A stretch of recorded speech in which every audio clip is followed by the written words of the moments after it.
Yay. Well, hello there. How are you? I'm loving your quote right here.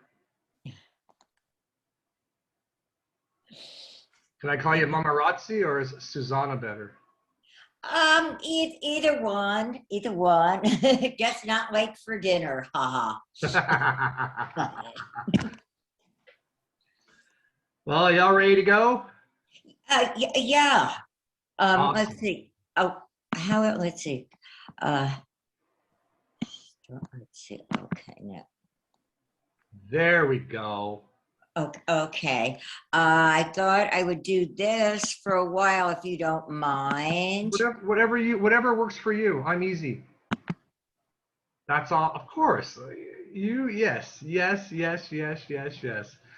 I actually just want to start off with two quick things. One, Okay. thank you for Okay. taking the time today to have this conversation with me. I like to call it a conversation, a little easier, you know what I mean? I've never really done interviews in my life. Okay. I'd rather Okay. just, Well, thank. we'll just chat. It's relaxing. I've got a couple things I have to do because I care. Everything in the middle, whatever happens, happens. We'll just have fun. Okay. Um, and secondly, I just have to say, like, I'm not a big reader. Like, I can read, I like to read, but I read slowly, even though I Yes. speak fast and I think fast. I read Yes. really slowly.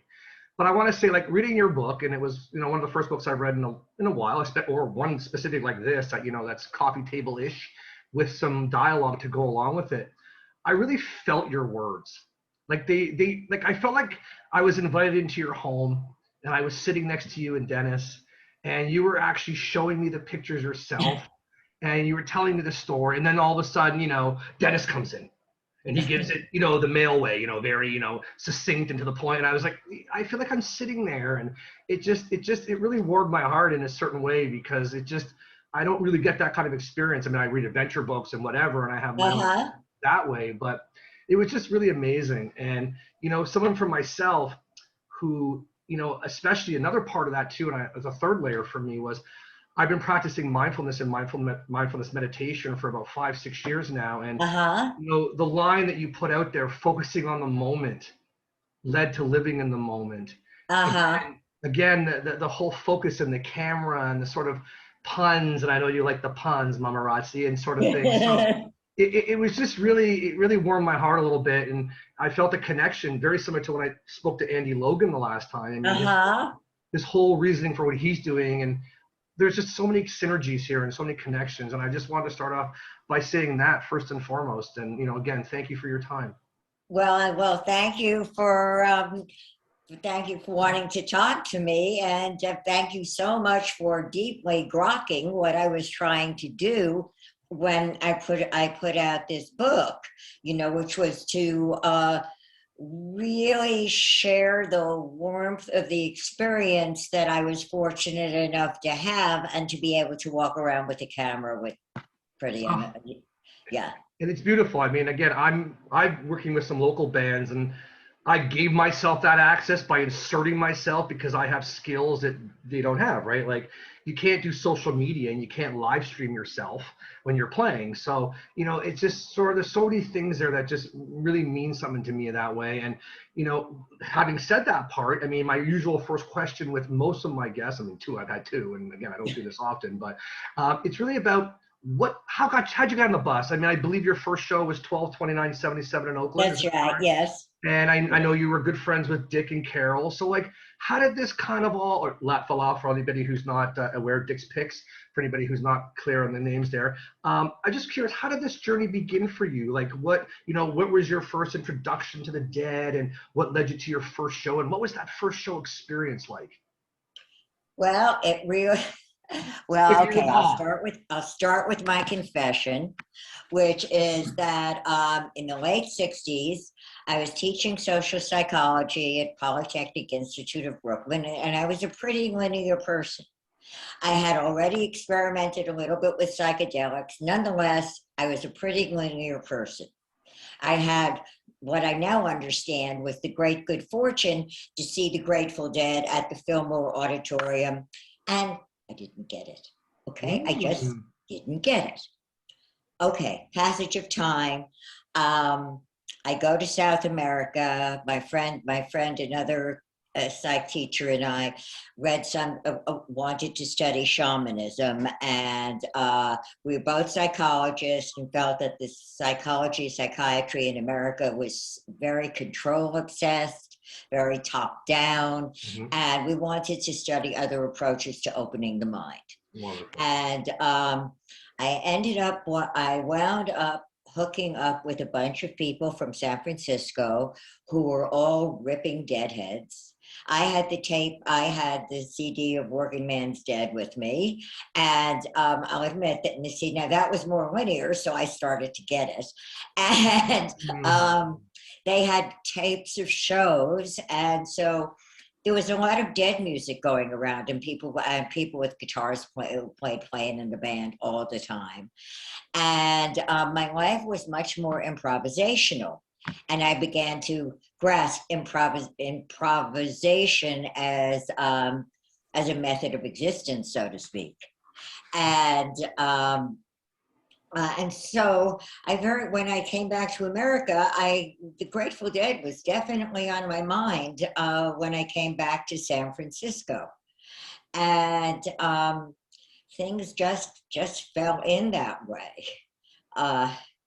Yeah, well, you're in the right place. You're in the right area, right? Right. Yes. I'm in Yes. Canada. We don't get that stuff. So, we have different homegrown things. So we have the Tragically Hip and some other wonderful things. But to have that experience, because it's right in your backyard sort of thing, a little different. But Yeah. Yeah. Yeah. And so I got, my friend sent me tickets to the 12/29/77 show, and that is where I met Dick. And Dick, I remember I made the error later on of saying something, how I appreciated Bobby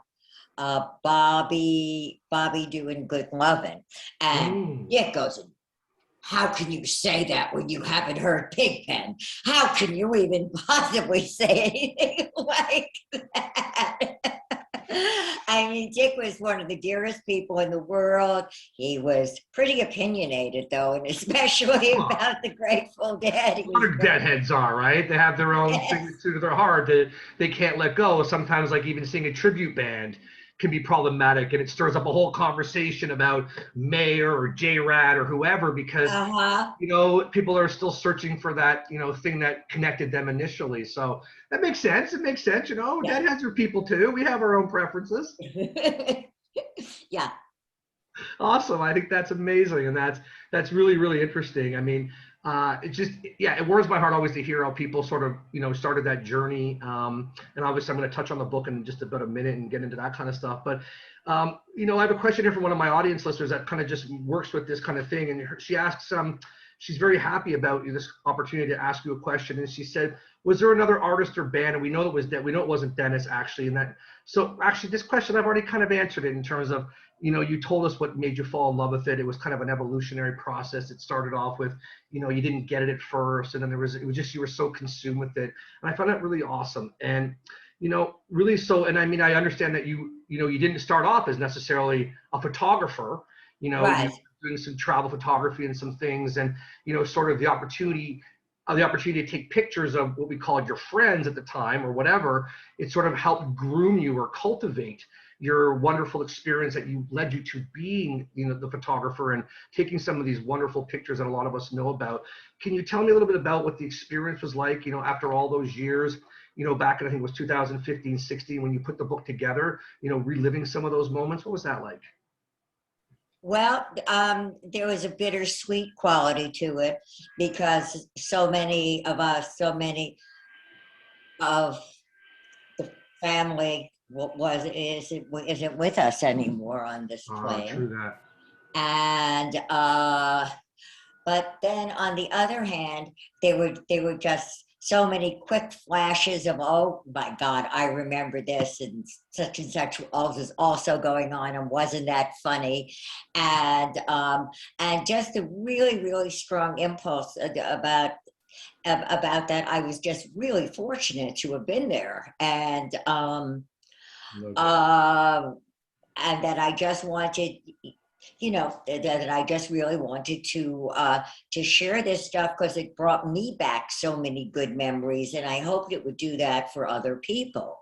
And at first, I felt, well, you know, I just did the later part of the band, and you know, everybody just cares about the early days and that sort of stuff. But then I realized that so many people had just started seeing shows in the 80s and 90s. And so this, what I experienced was what they experienced too.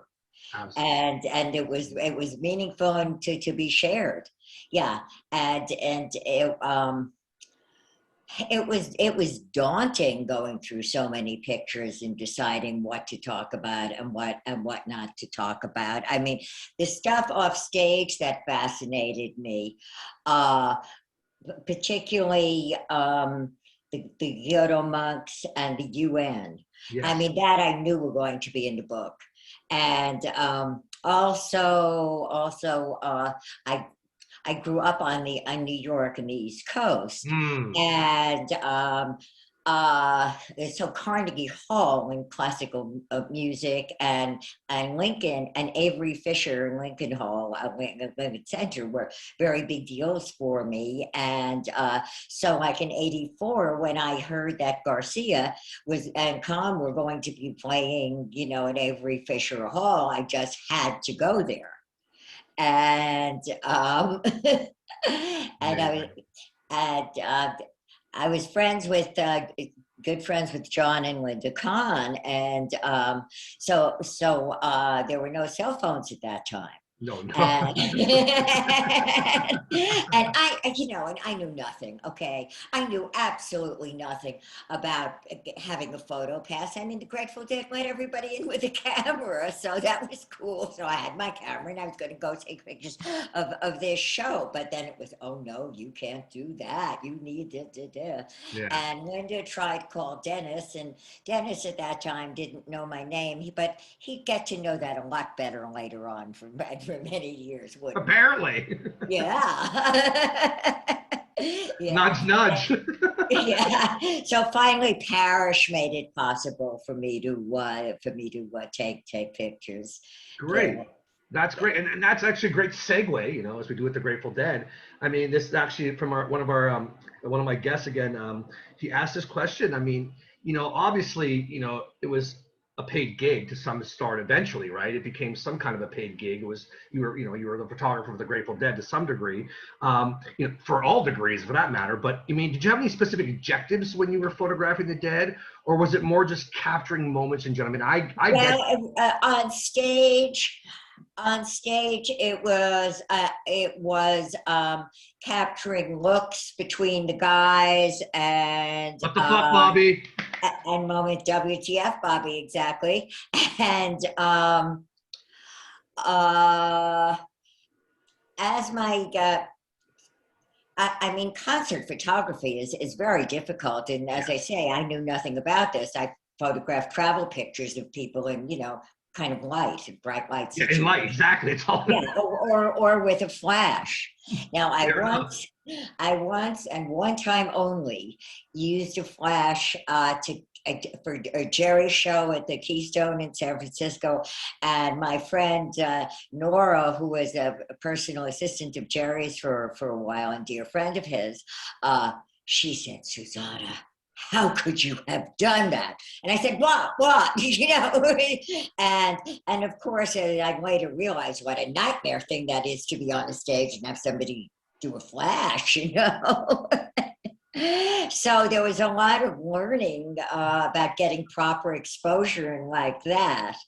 And I mean, you had mentioned hits and misses, you Yes. know, and there were just a lot of times. And with slides, there was very little. I shot mostly slides more than black and white because I just see the world in color generally. Hmm. And color slides were a tough medium, and Oh, I envied the sound guys who, if they they had something decent to start with, they could fix it in the mix. And Mm. that before computers was not an easy thing to do. And you still have to have something in terms of a slide that's really pretty good to make it, tweak it, No perfectly. doubt. No, well, and it's apparent in the recordings, right? You can hear that over the years there were different people that recorded the shows, and you can hear how people captured different things. Sometimes a soundboard mix isn't the best mix, and sometimes it's the front of a house mix that sounds better, and or both together or whatever it is. So I appreciate that. And again, it just like I said, the conversation, this for me, it just flows easily with these questions I've got because we've kind of touched the same thing. Don Neely, one of my audience members, wanted to know, based on this stuff, did you ever snap a photo that you later wished you hadn't? If so, what was it? Or in contrast, Grateful Doge asked, was there ever a shot you missed that you wish you didn't? Okay, well, I'll do the second one. I'll answer the Probably a second little bit easier for first, sure. which is in 1993, April of '93. It's when Jerry, Bobby, and Vince Welnick sang the national anthem at the baseball game, and at Candlestick Park, and Tony Bennett comes along. And Jerry and Tony Bennett are schmoozing and having, a great time. And I'm snapping away. And and the roll of film gets to 37, 38, 39, 40, oh, expletive, And so the film did not go through the camera. So that's a whole roll that I missed. Pictures that, of course, there were some, and that I wish that I had not taken, and I just threw them away. Sure. Where somebody looked really weird, it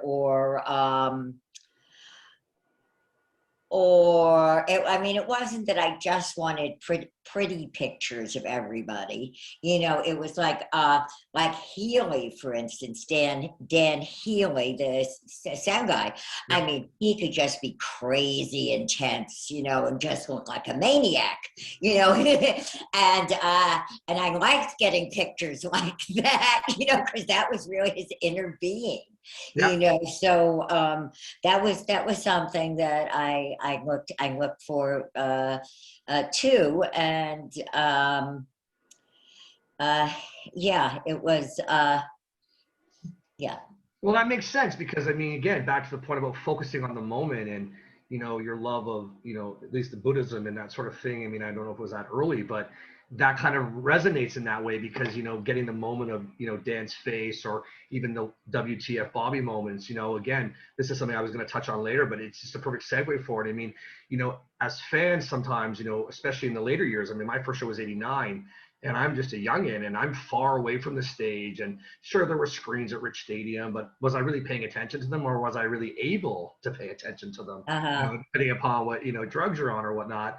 yeah. And so, seeing some of those pictures that, sometimes we see in videos, sometimes there's videos that we watch after of Jerry staring at Bobby or Jerry and, Brent linking up in a moment of whatever, and very similar thing that sometimes we as fans don't necessarily get to see. And it's just amazing to see those captures. And you have that specific section in the book, which, it's a WTF Bobby and is a whole, complete write up on exactly what that moment felt like. And that's a very special capture again for, another, an everyday user who, may not have paid attention and caught that. And you actually captured that and, without being the objective or not the objective, and then eventually looking for that because you knew you could and you knew too, because you knew that, after a while you understood the rhythm and the flow and different things between them and the band and the songs and different things. And I found that again, very, very awesome in that regard because it gives me and a lot of people a different insight. So, people I highly again recommend getting the book to see a lot of these shots. We're gonna get to some of the pictures soon. But again, that's something that's I found to be awesome about that experience for me going through the book as well. This question comes from Steve GD. Were there any harder aspects of being the Grateful Dead's photographer? Like, was there anything that did not appeal to you about the experience?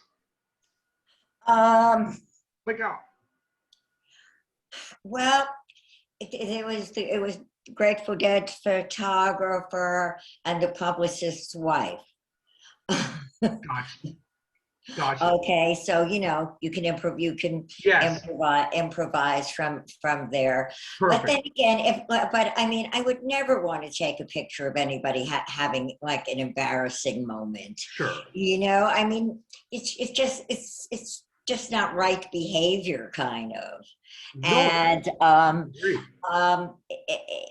and also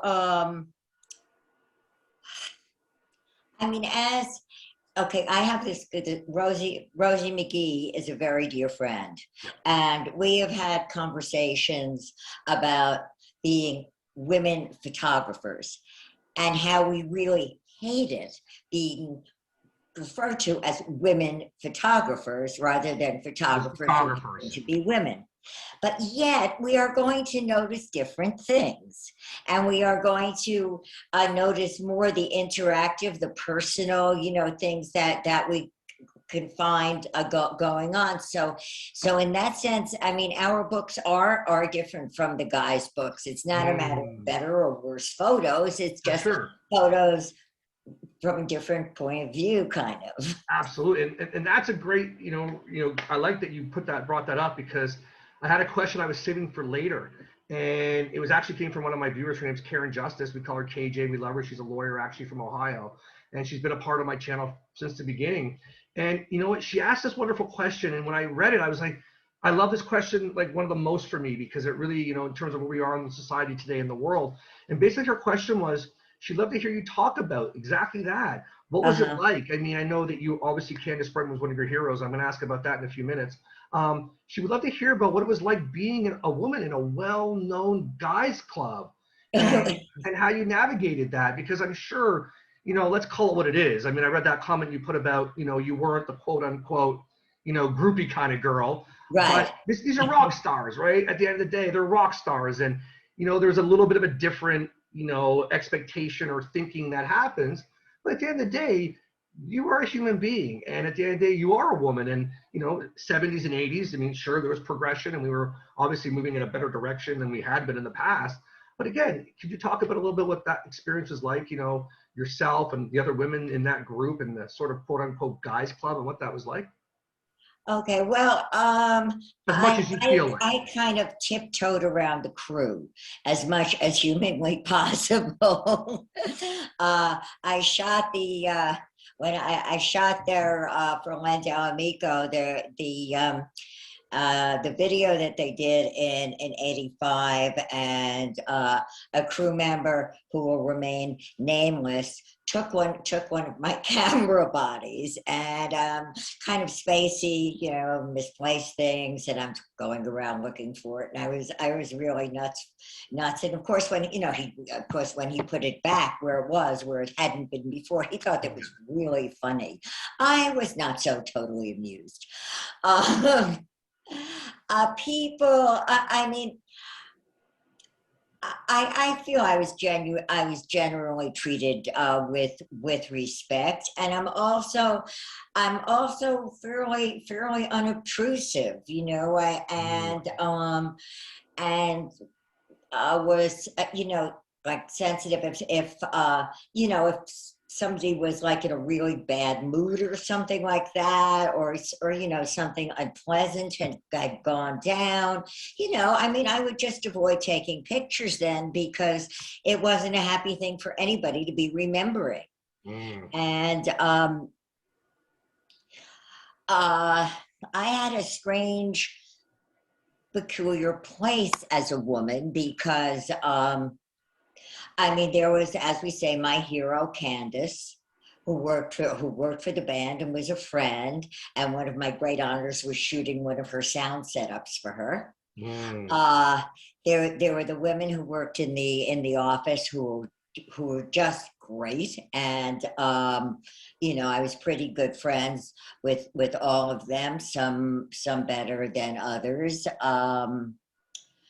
And but at shows, see, like basically, I was very fortunate in that I came into this scene essentially through Jerry. Mm. And You already had the thumbs up. that's, yeah. And I mean, Jerry as long as you didn't treat him like Jerry Garcia, you know. Mm. And you know, and he always, you know, he always made jokes about photographers. Oh, you're a bunch of parasites, man. And but you know, but he'd give you Not Susana. he'd give you any picture you wanted. You know, he had such a generosity of spirit. And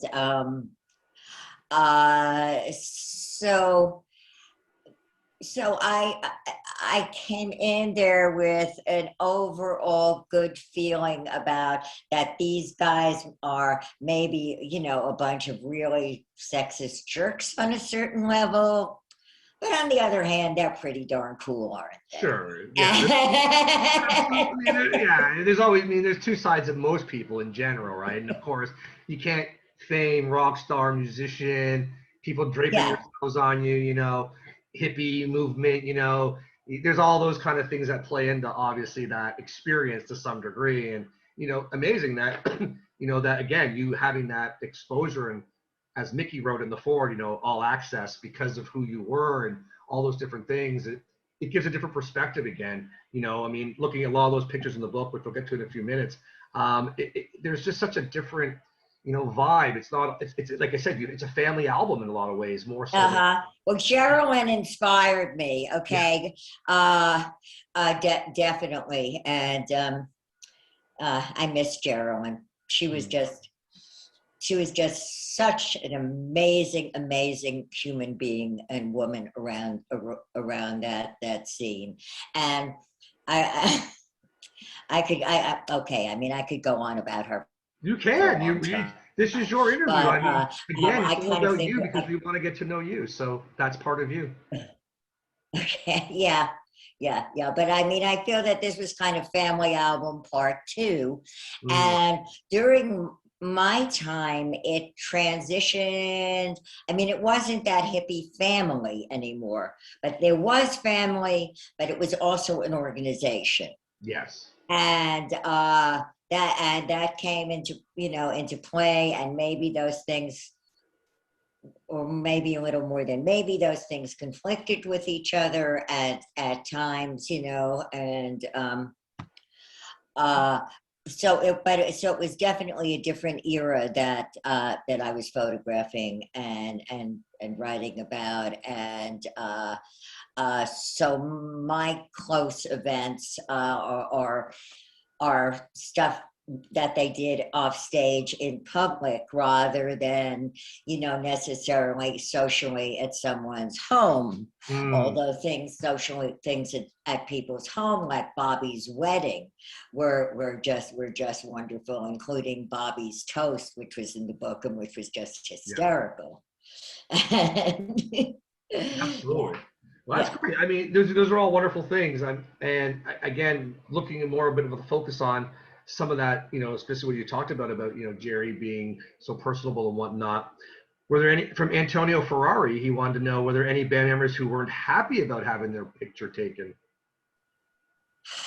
Um, Kreutzmann didn't like to have his picture taken that much off the stage, and he was also the hardest person to photograph on the stage. You know, because he was He's hidden behind behind all the, those drums. So unless you were on stage, it was just, you know, like this little head, you know. exactly. Um, uh, and Mickey really liked having his picture taken. And Mm, so in that sense, and also because of the international stuff that he sure. shared, that he was in a way, with along with Jerry, the one I was closest to. And uh it was no, I mean, nobody was.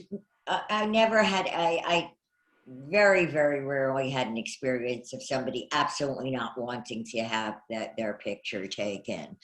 Uh, the cruise vibe was definitely not to take their picture. And it was really funny because Relics ran a story about Kid Candelario, kind of, I don't know, in the year after Jerry died. And so Kid calls me up and asks me if he can use some pictures of mine of him. And I said, pictures of mine of you, Kid? I don't know if I really have any of those. You don't? Why not? Well, because you would bite me. That's why. Yeah. That's great. Yeah, yeah. That's But great. but now, I mean, but it's so different now. I mean, like Big Steve is the front man for Moon Alice, and you know, is just up on stage all the time, loves to be photographed, you know, a total ham, and a funny man. Well, And thank you for saying that word because Vinyl Animal, one of my viewers, again, his name's Art, actually, he wanted to know who is the biggest ham in front of the camera, and conversely, who is the shyest? Is there an example you may have of, someone, going all, hammy per se on the camera? And was there, and his follow-up was every photographer has that one shot that got away and couldn't get a frame, which you mentioned about at least losing the role anyway. So who was the biggest ham? Who was the biggest joker? well, actually, that could be Jerry at times. Like there's a pic. Yeah, right. And I mean, the person next to me said, "Hey, Jared, give us a smile." Yeah. Actually, what? On that note, I might as well pull that up and actually show some. Well, there's that wonderful picture of yourself, walking down the aisle, which that's the picture that I used, but this is the one we're talking about here, everyone. Right. A Yes. wonderful one of Jerry showing the smile. But yeah, that's amazing. I mean, it makes sense to me. So great question and all. And I'm sure that, again, that brings back so many memories. And I didn't know, I mean, in seeing the book, you had the whole like kind of roll at the top of the page. Right. Dennis, and you kind of see the lead ups and the other pictures that are sort of surrounding or just before or just after. And then you kind of really understand the difference between them all. And that's kind of really cool. So, I mean, I wasn't going to touch on this. This was actually the photo that I used in my YouTube group to ask people for questions. I explained, this is who you are. Obviously, what's going on in this picture. What would you ask this woman? What would you ask Susana or Mamarazzi? And so, what was this like? I mean, I've obviously read the story, and I also the fact that I know that I understand now that you guys are actually walking on water, and that was actually one of the things that you had passed on the note to Jerry to say, walk me down the aisle and walk on water at the same time. So can you tell us a little bit about, this experience? Obviously it's in the book and, people can read a little bit about it, but hearing it from your mouth directly, tell us a little bit about this, if you wouldn't Yeah. mind. Well, okay. So at that point, I mean, he still was not yet fully Jerry Garcia. You know, he was this great guy and musician who I was lucky enough to often have dinner with at Rock and Nikki Scully's house, and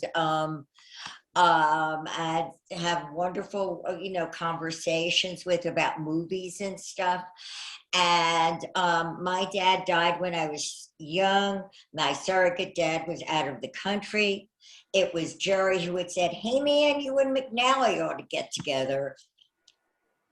And so it was very natural for me to ask him, to do this. I mean, I realized that it was a very, very big deal. And well, heaven help me, I said, okay, I'll say it. Why not? You got one chance. that Right? Why not? that maybe from a part of Dennis's point of view, oh my God, she's asking the boss, to do this. But it really didn't feel that way to me. And I mean, it seemed like a logical choice too. And so he told Dennis that he was he'd be happy to do it, but he was concerned because the marriages that he had worked at, and it didn't work out too well. And here we are going on 36 years later, been through a pandemic together now, and a lot of miles. And yeah, wish you were still with us. Yeah, no doubt. I mean, we all do in a lot of ways, right? I mean, Yeah. but Jerry left us so much music. I mean, you know, for even what I'm doing with my audience that I started a little while ago before the pandemic, you know, I'm just discovering more and more every day, and a lot of audiences, and that's part of my passion. I mean, you obviously took the pictures, and we haven't necessarily seen some of those, but when I find a new recording or something that I haven't heard, or if I see my audience hasn't heard, it really changes things for me, because it really gives us, you know, there's a constant, it's like Jerry's still alive in a lot of ways, and he's still giving us, he's still giving it to us, whether it be spiritually or actually in music we haven't discovered yet, or, you know, or even re-listening to a show. And I tell sometimes my fans, you know, you can hear a soundboard of a wonderful show and have an experience of it. Then years later hear an audience recording, or then maybe years later hear a matrix, and then you actually have a different experience, because maybe in one mix a certain member is louder or not louder or whatever. It changes that, and it gives you a different, you know, path again, and back to your moment, focusing on the moment. And the Grateful Dead in a lot of ways, and especially Jerry also with his other bands, and I know that you took a lot of those pictures too. And you know, my channel mostly, as well as a lot of Dead stuff, I focus mostly on Jerry Garcia specifically. It's Jerry Church, Jerry Shabbos, you know, Fook Mondays with Jerry, whatever. It's really to focus on him and what he created and the energy that he gave to all of us. And it's really beautiful to have this experience, to be able to talk to you and share these moments. And again, with Dennis as well. And, you know, it was Dennis who told me I should talk to you. And I was like, okay, great. I'm into talking. I want to. And, you know, and then diving into your book and, you know, feeling it out and reading all about it and having all the feelings I had, it just made me feel like I'm closer to that family again. And it keeps that spirit going. And it's really wonderful. And, you know, again, Jerry, you know, little Jerry there, he's in everything I do. When I do a stream, and I do a lot of bands, I do, you know, 2 to 4 live streams a week. When the pandemic started, I opened up my garage one day and I looked at it and went, I can put bands in here as long as we're safe. I can keep the music going. And that's what happened. And little Jerry, yeah, there we go. We'll do some show and tell. Well, actually, you've got to move it over, because you know what? I gotta do the, I gotta get rid of the virtual background. Yeah. Okay. So little Jerry's in everything I do for that exact reason, because I want a spirit there. There we go. Beautiful.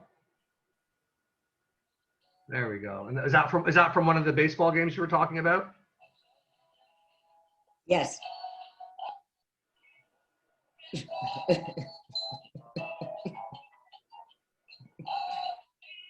Touch of Grey?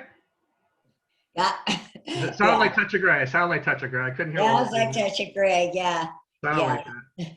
Well, that's actually, let me show you one other thing that was really cool too, because most people don't have these, but there was a company. Oh, also my shirt too. I got the most wonderful Jerry shirt. Oh, that's nice. I like that. And it's really cool because only his eyes are kind of all yellow and smile he has. So I've been trying to wear a different shirt every interview I do. But this is a company based out of Seattle, Washington. But a while ago, they put together a whole bunch of bobbleheads. Oh, I love that. Oh, those are really cute. And on the back, they kind of completed it by doing this. So that's one of my treasures that I have in my collection as well. Really cool. Yes, ladies and gentlemen, we talked about doing show and tell, and we're doing show and tell. Fun. So, you know, all those wonderful things. And actually, one of my viewers actually just bought this gift for me. Yeah. It's actually a replica of alligator. Yeah, and it came out of a company out of it's out of, I think, Michigan or somewhere up the North Coast, called Axe Heaven, and they do custom guitars and stuff. So one of my viewers purchased that for me as a gift, I guess, for all that I give back. And his name's Georgie. It's just a wonderful thing to, you know, I'm giving a lot. I'm not expecting anything back from what I'm doing, and it's just wonderful to get some little tokens here and there and be able to have them like that. Just really, again, it's the spirit of the Grateful Dead at the end of the day, and it's really cool to have it come back. Excuse me. Okay, so a couple more questions here before I get into what I usually do at the end, which is a sort of a fun little segment that my co-producer, my wife, sort of suggested to me way back that I should do if I ever couldn't figure out what to do or how to ask questions. She gave me something to start with. So I save it for the end, but we'll get there in a few minutes. I Okay. still have there's still things I want to know, and my audience may want to know, and I want to show a few pictures as well. Anything that you want to share with us outside of this, we're happy to hear about as well. Lifelong fan Dub07 asks, was there any, or what was the most awkward moment for you during the tenure with the Grateful Dead? If you can share. Uh, I think it was at the Warfield when you were up top and you had the light shine, and then well, that's a funny moment. yes, Okay. and then I obviously mean, you guys became the best friends and whatnot. yeah. No, that was a funny moment. Yeah, I was trying to get a good picture, and I'm up in the Warfield in one of the side boxes, which they jokingly called the Lincoln balcony, and there's a security guy starts flashing a light at me, and I mean, I had no idea that anybody could notice me. I'm a really very petite person. Okay, I dress in black at shows, and that's part of my MO. And so I didn't respond to this at all, and he got very ticked off. His name Corky, and so Corky goes to Dennis and says, "Who is that bitch up there taking pictures?" And Dennis goes, "That's no bitch, that's my wife." And Parrish thought it was funny too. He said, "Yeah, Corky must be really bored tonight." Amazing. Yeah. Lucky old son went on for too long, Lucky you. Lucky to have that access for. I mean, again, I'm not going to deny this. I started off as a Deadhead. A few 5 or maybe 7 years ago, I rediscovered the Jerry Garcia band, and it's become my passion more than I can even speak about. It's like, again, back to the Jerry theme, and seeking out more, finding rare or gem recordings of Jerry Garcia band. It's where my focus has turned. And the Grateful Dead, people have done that. People have done the Grateful Dead hundreds of times, most people. Yeah. And it was just not to say that I'm the first to do it with Jerry Garcia band. It was just, there's just something different there. And I mean, I know Jerry, or someone quoted this once, Pat, that he thought the Grateful Dead was his sort of day job, and the Jerry Garcia band was his sort of his passion. It's just something. There's just something different there, and I'm not knocking the Grateful Dead at all in any way, shape, or form.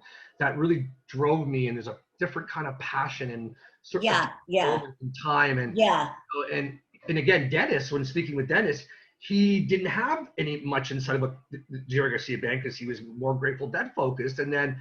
Right. In reading your book, I see there's a lot more about the Jerry Garcia band. And I mean, what's your perspective on that? Like, I know obviously you started off as a Deadhead, very similar to most people, but was there a difference similar to what I'm expressing with the Jerry Garcia band? First of all, there were 2 women there in that band. That I was good friends with, Lojo and Jackie, and it was a much more relaxed atmosphere, because it was. I mean, even if it was a big venue, well, in the later days, after '91, it got bigger, yeah. But it was, and I felt that Jerry had the freedom to explore his musical roots with respect to. From with blues stuff more, and well, the Grisman, that was separate with bluegrass, but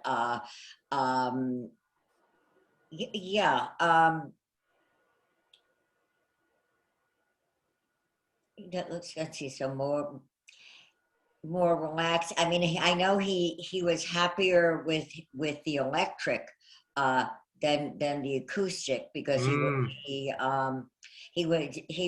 never, except with Doggy, never really liked playing acoustic that much, except he said, "Well, yeah, I know I can busk in the subways, man." Yes. And I found it interesting too. I mean, because Jerry, started with the banjo, and he was a plucker.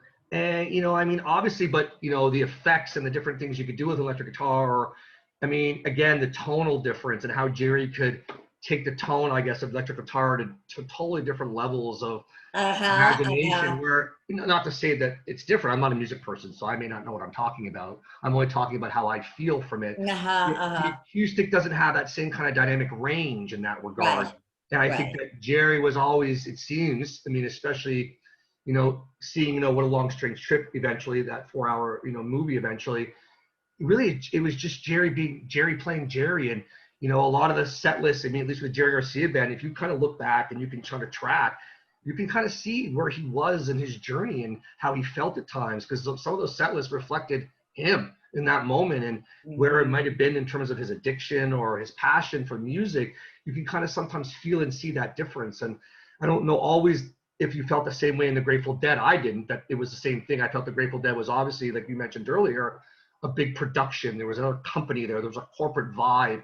It like Yeah, had to be done in a certain way, and there were just certain rules or limitations. Whereas with the Jerry band, it was Jerry. It was just Jerry being yeah. Jerry, and obviously he had people to compliment him and whatnot. So again, seeing your other photos from that little bit era or different Mhm. and actually again, and even learning about like your different things about the Bammies and the stories, about the cut up doll. I mean, I knew about it, but understanding it from your perspective and certain things like that and reading the book was just really enlightening to me. I mean, my wife wanted me to ask, what's up with Mickey in the vacuum? She loved that picture, and it really, Oh, what's it? Okay. Oh, no, no, no. That's important. That's really uh was that I think I have that picture uh too. I mean, that was something I said, oh my God, where did you go? Yeah. Oh, here we go. Here it is. Oh, okay. There we go. Okay. Okay. Yeah. So I mean, first of all, he has this look on his face. I'm Mickey Hart and I'm vacuuming the floor. Can you even believe this? But the Yodo monks were recording at his home, and he really cared. He cared so deeply Yeah. about it that he was going to actually do this himself. And it was a remarkable thing because, I mean, I never thought I would see Mickey Hart vacuuming a floor. But this was a circumstance that was so special and so unusual that he really cared enough to do it. And I mean, the look on his face, I love so much because it kind of reflects that he's aware of the irony of the whole situation.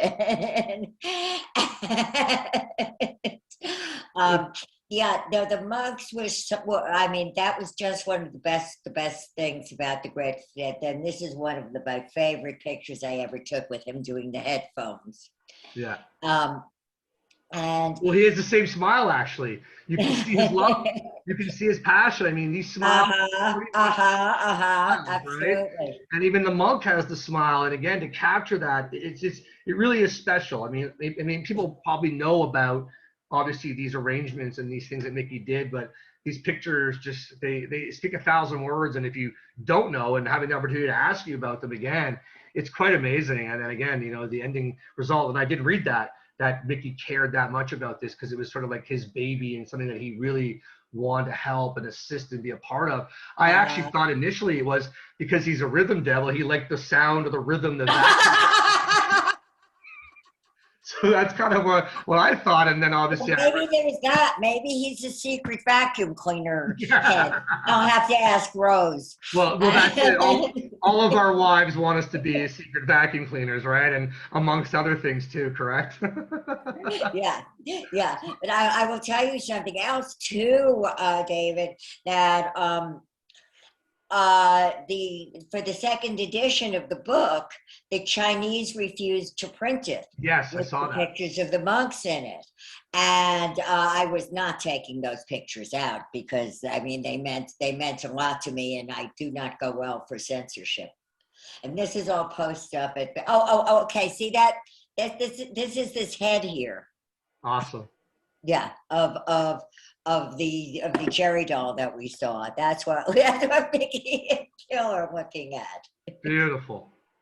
Ah, good stuff. Look at this. And that's Annabelle, Jerry's oldest daughter. Yeah.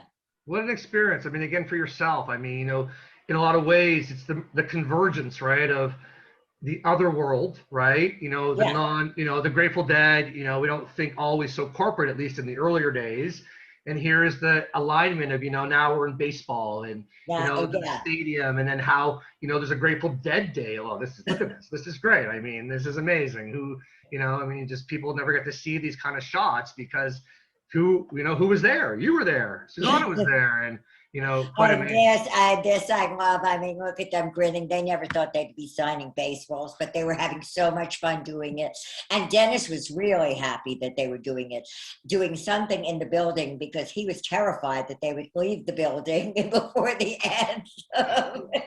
Well, it's funny you say that because that reminded me of the stories about the Bammies and how, Dennis in the story had to write that, he had to call in advance to make sure they were going to win awards. Or what was the point of the guys coming, and whatnot? Well, that wasn't the Bammy. Sorry, I missed the button here. I thought I had it. No, that was some of it. There we go. Yeah. So yeah, it was just a really interesting story too. And again, the convergence again, and the idea that the Grateful Dead are doing an award show and they're showing up and then reading some of the philosophy at the end where Jerry said to Dennis or yourself, "I'm never doing this ever again."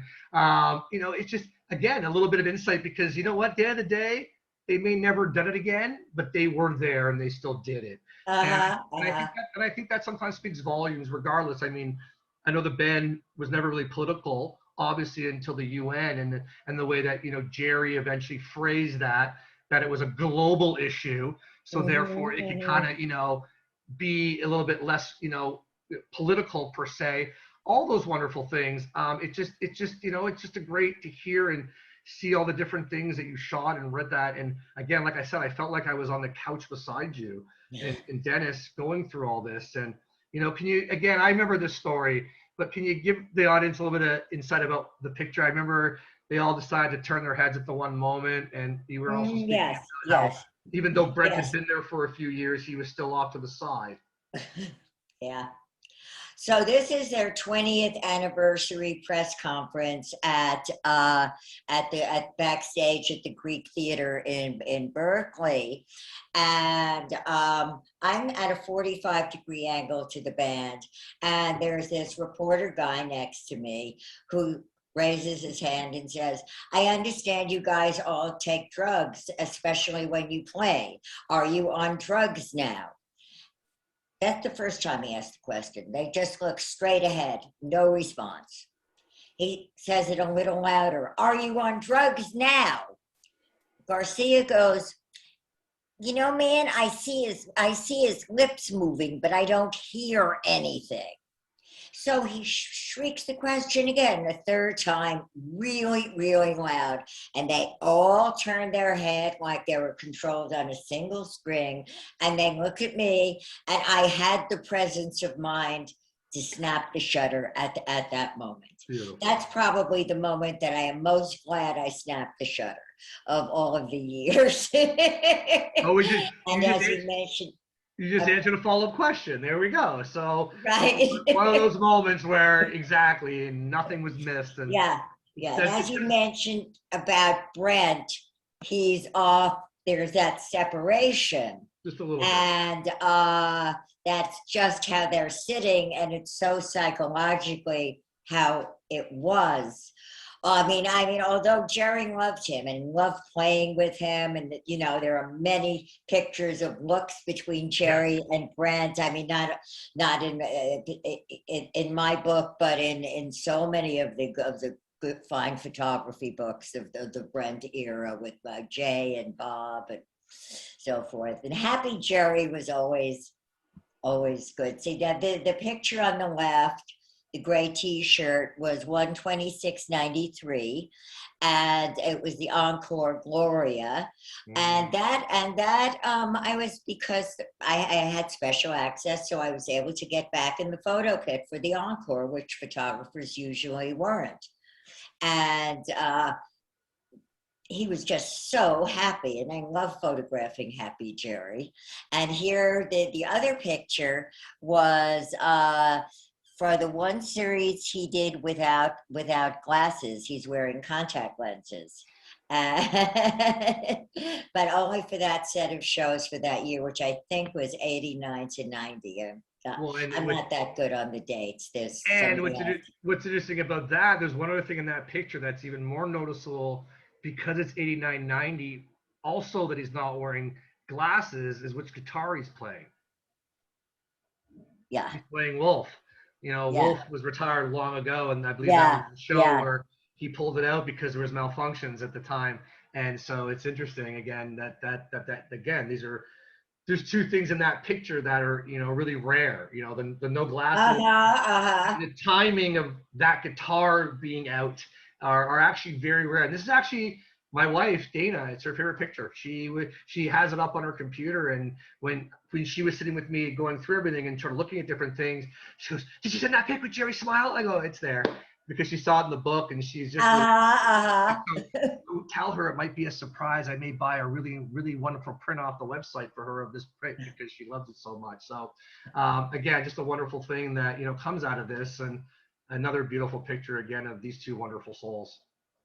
Yeah, he was really, really happy there with Doug. I mean, they smoked really good weed, and David, is such an acoustic guy that's how he is, and that's when Jerry. I think that's about the only time Jerry really liked playing acoustic music. He loved playing with Grisman. Yeah, it's interesting because I Yeah. mean, there's only those 2 years or a couple, 2 or 3 years with Kahn where he did a bunch of acoustic sets, other than the '84, the other show he did solo, which he obviously hated. Yes. You know, and he Yes. swore. I remember reading that fact that he found out there was a second set, and I was like, oh, it was a second set. Okay, and then Oh Jerry my just God. went and took care of business, and yet, Get me he, con, yeah. get me Kahn, get that guy back in here, sort of thing. So really cool. I mean, just some of these shots. I mean, people just never get a chance to see some of them and whatnot. And I mean, just going through these myself, with my wife separately, and it was just a wonderful experience. And even touching upon Oh, this. yeah, I was gonna say the jamming photos, as you call them, a little bit of the artsier side of Susana or Mamarazzi. This is what we're talking about. I mean, double exposures and stuff like that. How was Well, like but talk this about is a this a little bit? funny one, okay? This was not my doing. I I had shot. I started shooting some fireworks up on the roof of where I was living, and then I don't know, the fog came in or something, and I took the roll of film out of the camera and put it back in the camera 7/13/84, which was the night that they played Dark Star for the first time, and there was supposedly a comet and other things, and took this picture of Phil, which double exposed like this. Yeah. And so that kind of gave me a feeling, gee, maybe I'm meant to be doing this. Makes sense. Yeah, yeah. I mean, it just struck me as being rather amazing. And then I've done a number of them on purpose, of course, but that was just synchronous magic.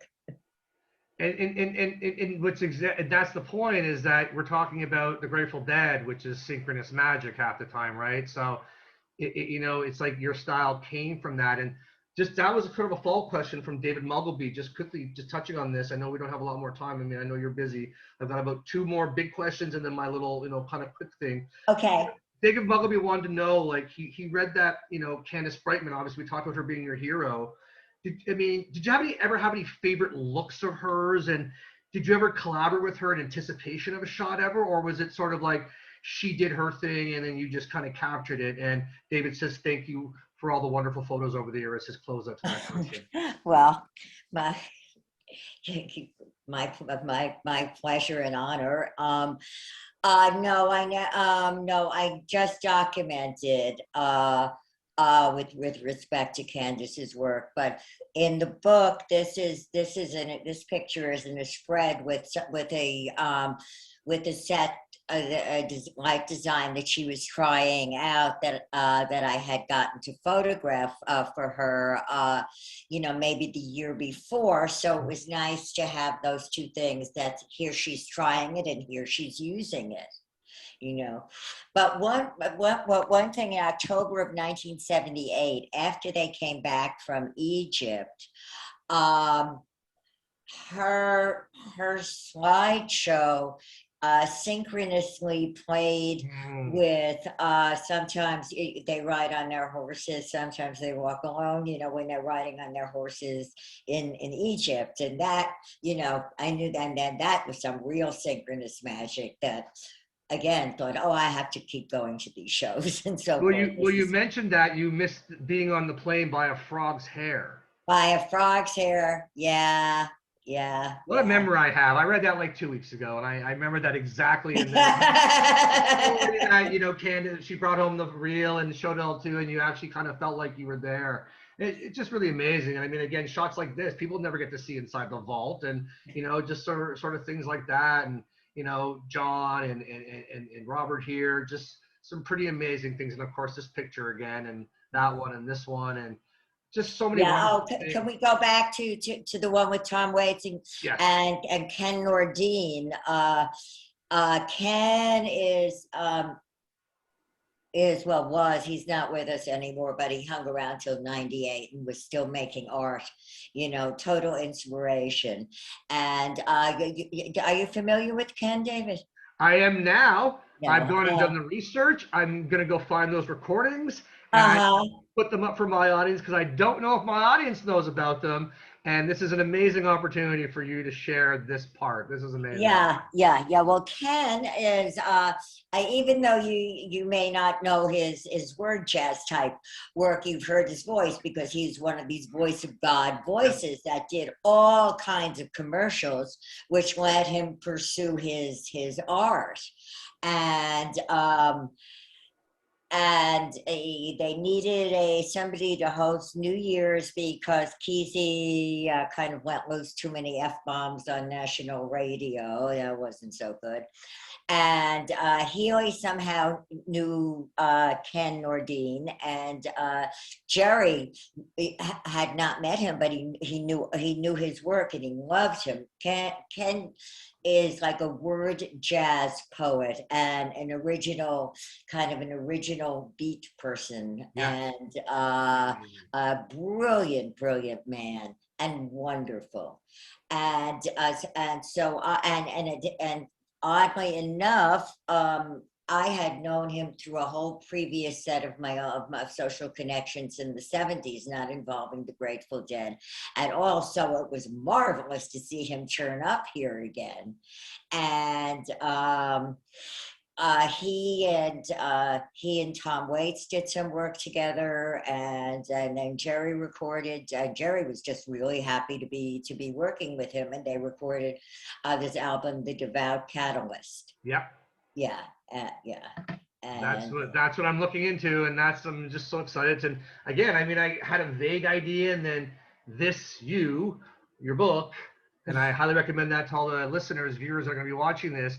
It really enlightened me in so many ways. Again, just reading about you, and then going to your website and reading about all the different photography you do. And, I know you've done some architecture and some interior design stuff for some businesses, and, the travel photography you've done and whatnot. And it's just an amazing journey. And it's been very exciting for me to have this opportunity to talk to you. Thank you. And thank you for sharing, and, thank Dennis again as well, and for making the recommendation and sending me the book, and getting off my ass to finally read something again after a few years and whatnot, because I've been so focused on my YouTube channel and my other work that I just haven't had the time, and meditation and mindfulness and whatnot. So it's been great to have another avenue to explore again, and you've been a huge part of that, Susana, and it's been quite amazing. One last big question here before I get to my little sort of inside the actor studio, my wife's sort of little quick marathon for 5-6 questions. If you could be stranded on a desert island, I'm going to come back to the actual main picture. If you could be stranded on a desert island, obviously in the 80s, with one of the band members, just you and them, Jerry. and you need to survive, which member would you have as Jerry? Please explain Oh, why. Was Jerry just very resourceful? um, I don't know who would have been the most resourceful, but I would have had the best time with Jerry. My wife said maybe Phil, but I said I don't know. Let's see what Susana says. So that's awesome. I'm glad you said that. And yeah, But I mean, in practical terms,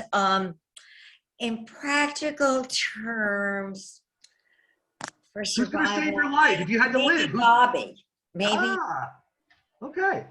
See, that's different. Yes, for a good time and to live out your last days, however long those are, Jerry. But if you wanted to extend that longevity, as we know, Bobby today lifting weights before shows and That's true. Yeah, yeah. more in shape than I'll ever be. That's Oh, for and sure. he's And such it's a put him in. bike rider too. He lives in a hilly part of Mill Valley, and I mean, he and his wife Natasha are both really big time bike riders, and some of those hills that they go up to this day are amazing. And I mean, he had a wonderful home gym, a weightlifting Amazing. studio, and yeah. Kudos. I mean, in that regard, he can do whatever he wants for the life he's lived and what he's been through, and good and bad. I mean, I don't know how much bad. I wasn't there, but the things that went through his body, his head, his mind, his soul, and to be living like that today it's remarkable. It really Uh-huh. is remarkable, and what's something to idolize and look up to as a human being. To live that life and that journey. I mean, wow, quite amazing. Misty White has a question. It's one of my last ones before we go into the quick little thing here. Interesting question. I figured I wasn't going to ask it initially, but I'm like, we got this moment. Do you know, are you aware, being friends and obviously being at other, events with the band at the times, weddings and things like that, did Jerry have a favorite like pop or disco song that he would like jam and dance to that you were aware of? I have no idea. Like, maybe he was like busting a move on the dance floor to "I Will Survive" or something, or uh, a good old bar mitzvah tune or something, Celebration or something.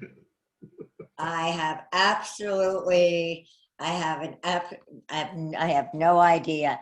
An image of Merle Saunders and MG dancing at Merle's 70th birthday, and I think that picture is in the book, flashes Yes. through my mind. But I I don't think I mean, I've been in a lot of food situations, with band members off stage, but I don't, and music, but I don't remember any of them ever dancing, No, really. I mean, well, the Jerry Garcia band Jerry was a jukebox anyways. Right, right. If you looked at the list of how many times he played certain songs, you could figure out what his favorites were most likely. How sweet it is, obviously. Yeah. All right, well, this has been amazing, and I've got this one little bit. Like I said, my co-producer, my wife, she does these old Inside the Actor studio. Dennis loved it. Dennis had never had that done to him before, and he adored it. So I'm going to do it to you, and I didn't tell you I was doing it because I want it to be a surprise. Okay, So I'm surprised. I'm ready to be here, surprised. here it is. What is your favorite word? Oh, what is? Oh, love. Good choice. I think Dennis's was compassion, so we're in the same ballpark. You guys are meant for each other, as Jerry said. See? What is your least favorite word? Pernicious. Okay. Dennis's was Trump. Pretty good. Well, that's synonymous there. There we go. Okay. What turns you on creatively, spiritually, or emotionally? Gardening, watching things grow, particularly flowers. Amazing. My wife's like that. That's amazing. What turns you off? Um, Stupidity. Dennis said Trump again. He used it twice. Yeah. What sound or noise do you love? Uh, harp. The harp. Beautiful. What sound or noise do you not like? It says hate, but I don't like that word, so I change it to not like. Fireworks that are too close to our house. Interesting. Dennis was the construction in front of your house for the last 2 years. Yeah. Don't get me started. What profession other than your own would you have liked to attempt? um, uh, uh, bi- uh, biochemistry. Oh, Bu- uh, like botanist? Yeah. you know, the whatever field DNA research is. I'm Oh, not very sure cool. where that is. I went to Bronx High School of Science, and I was really into the sciences, and I know maybe epidemiology. Awesome. Well, you'd be definitely helping the world today if that Yeah. was the case. What profession would you not like to do? um, Profession would I not like to do? Uh, Corporate finance. Yeah, that sounds intriguing. Absolutely, I agree with you there. Last one before I let you go back to your merry world of wonder. If heaven exists, what would you like to hear God, quote unquote, God, say to you when you arrive at the pearly gates? Uh, welcome, Susana. And we have a pretty good band up here already. You can imagine what Dennis's answer was. Dennis wants the laminate. Where's the laminate?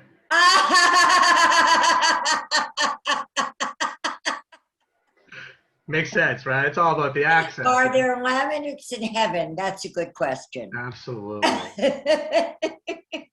Well, if there's nothing else that you want to show my audience of your wonderful book that you've sent me these lovely pictures of, I just again want to say thank you. I thank you. I know that the audience can find your book online. I'm going to send them links when I put the video up. I'll send them links to your website, mamarazzi.com. I'll send them links to. Is there a preferred vendor that you prefer to sell the book through? I mean, some people don't like Amazon, sell them through directly. Moi, moi. Okay, so Yeah. we'll make sure they Yeah, go to the I mean, website. you know, I have a great I have a publisher, Last Gasp Press, Yes. but I prefer myself. And for just a little bit more, you get a print of Jerry in the gray T-shirt. Awesome. So there you go. Bonus incentive, people. Buy it directly from Susana and you'll get a lot of extras there. And you know what? You're also helping out the family and the community be stronger every day. And I thank you so much again for your time. This has been an absolute pleasure to chat with you, to hear your experiences, and just to read your book in general. It was just really, really insightful and made me feel really close to you and your husband and the whole experience in general.